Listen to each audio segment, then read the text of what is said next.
and here I start the newest installment of my series on YouTube called I Only Make One Type of Content. Hi, welcome to the cabin. My name is Mo, and if this is your first time watching something on my channel, then that was a really bad intro for you to hear. I promise I don't just make character design videos, but I do make a lot of them. But in this hypothetical scenario where this is the first video of mine you've ever seen, maybe you're into that because this ended up on your YouTube page somehow. Weird intro aside, welcome back to another character revamp. In this series, I attempt to revamp an old character design while trying to stay as true as possible to the original concept. This is mostly to test and strengthen my ability to design characters, but it's also to breathe new life into old designs that I no longer use and discover how they would look if I designed them today rather than years ago. So far, the only characters I've put through the reimagined rescue routine have been characters from my first comic fantasy that I started in 2016. Now this has been fun, but it's also been very challenging because these are character designs that I made at the ripe age of 13, which means my character design muscle was very weak and frail and almost non-existent, which is how I ended up with these lovely designs. In the last episode, I redesigned Jolt, a sentient robot character, and took him from awkward Uncanny Valley to, oh yeah, that guy's definitely made out of metal. Today's character is, as I just discovered, the third member of the beginning trio, which are the first three characters that appeared on my earliest comic fantasy, which I also think are the three who got the most screen time. When I think of fantasy, I think of that trio. So today's character is Mo, which is also my name, so that might need some explaining. My history with this character is complicated, to say the least. Originally, she was me. She wasn't a character, she was just my persona. And so she looks a little bit like me. I don't know when I started drawing her like this, but I know that she looked like this when I was 13 because that's when I started the comic. So she looks more like me when I was 13, save for the huge boobs that I gave her. I had one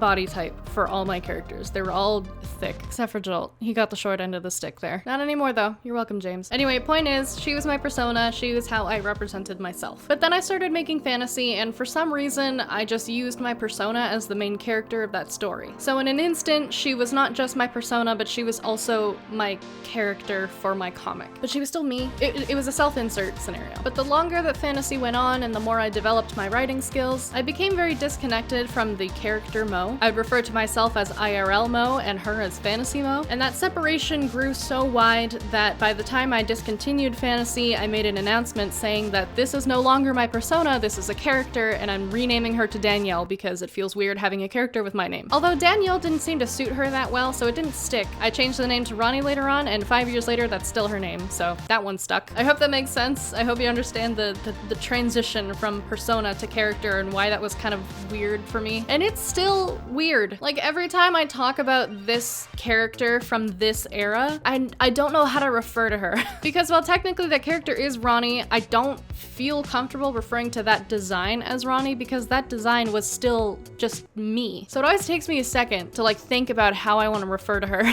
But with this revamped design also came a revamped name that I think suits her pretty well. So from here on out, if I'm talking about this character, I'm gonna be referring to her as Robin or Red. Later on, I'll discuss how I got to that name, but first let's talk about the design. The last two revamps I did were pretty hard, especially Jolt. He was very difficult, but unlike those two, Robin seemed to come very easily to me. With all of these revamps, I wait until I have a general idea of what I want it to look like before I start. And over the last 2 weeks, I had like a smidge of an idea of what I wanted Robin to look like, but as soon as I had a solid vision, I started right away and I didn't stop until I was finished completely, which doesn't always happen. Cody from the last video took me like a week and a half to get through completely, and the footage came up to about 7.5 hours. How did I get that video out? Maybe it's because I have a bit of a deeper connection to Robin in this design, but whatever it was, it just felt so natural and I was just going with the flow and it felt so good. So in the comic, Robin is 16, which makes some scenes extremely inappropriate and uncomfortable to look back on.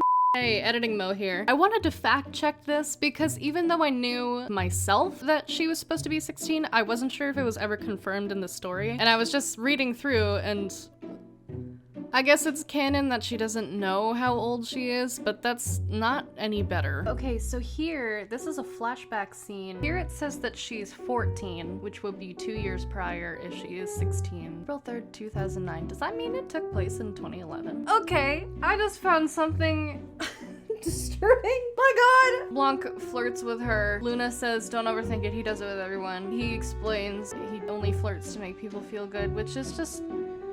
no. But then he says, besides, you look too young for me.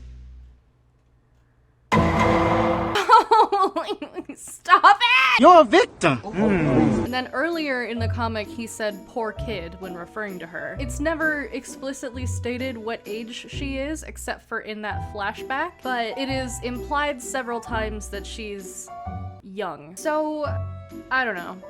I don't like this. I'm done here. Get back to the video.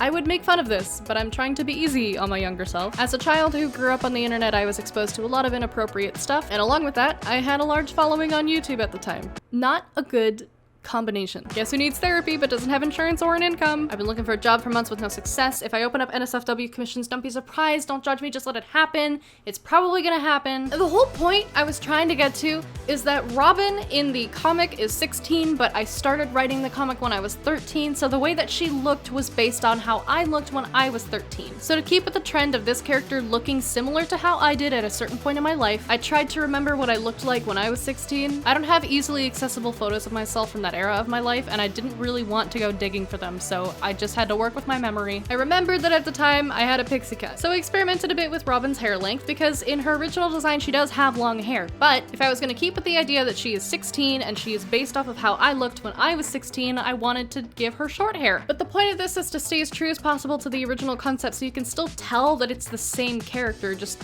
like freshened up. So there was a lot of back and forth with the hair length, but I ended up going for a shorter look that was longer than I had it when I was 16, but it was a good middle ground. Robin's first design is a wolf, but I feel like the whole wolf character thing is a tad overused. It's not bad, I just wanted to branch out. So I decided that she's a coyote because A, her skin tone is similar to a coyote's color palette anyway, and B, a wolf is just too majestic of a creature for Robin. She has big, like, scrunkle energy when that was a word people liked. It would make sense that Robin is used to being in trouble. That's really all she knows. She's always been out of place. And I don't mean the, I'm a teenager and I feel so out of place in this world. Like, yeah, that is relevant because she's 16, but I mean literally out of place. She's in a different, she was born in the wrong dimension. So it would make sense that she doesn't really know anything other than chaos. Think Nimona, raised with the mindset of no one has ever liked me, so why should I bother trying to be liked? That's just a good word to describe Robin. She is trouble. She is a troubled teenager. All this to say, a coyote seemed very fitting for her, because at least where I grew up, coyotes are pretty normal. Most of the time when I hear people around me talk about them,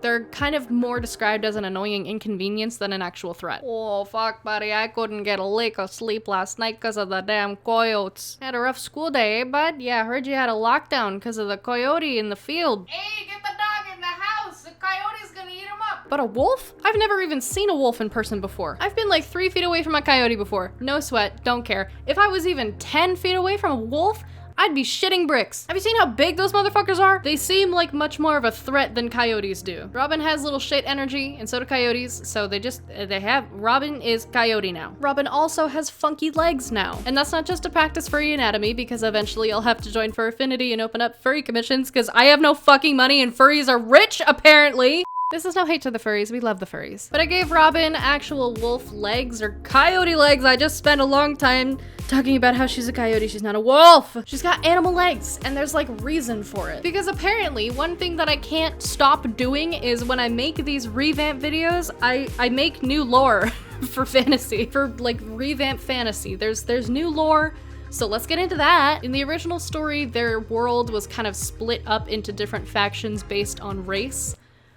It was segregation, there was segregation. And in the revamp, I'd still have the districts, just without the racism this time. Each district would be known by its terrain and the race that originated there. And I think the characters with the animal legs would live in heavily forested, mountainous, rough terrain areas. So that species would have legs that were specifically built with rough terrain in mind. So they got the rough paw pads and the claws to make traveling through this rough terrain easier. Full disclosure, I'm talking out of my ass. I don't know shit about anatomy or biology or whatever. Maybe that's why they have tails too, like long tails. Isn't that a balance thing? I feel like you need good balance if you're traveling through like steep mountain areas. Like one slip and you're dead. But anyway, as I said, this district is kind of in the mountainous areas, so they are higher up in the sky. And when I think of mountains, I think cold. All of this just seemed to make sense to me, so I ended up giving her a pretty warm set of clothing for the fantasy dimension. The clothing was probably the hardest part of this whole process, because in the comic she has 2 outfits. She has the one that she shows up with, which was just my persona, and then she has the outfit where she started to transition into just a character. But I don't think that outfit suits her very well. I wanted to change it, but I wanted to keep similar aspects. Her secondary outfit was very wintry, and when looking at the rest of the original designs, I realized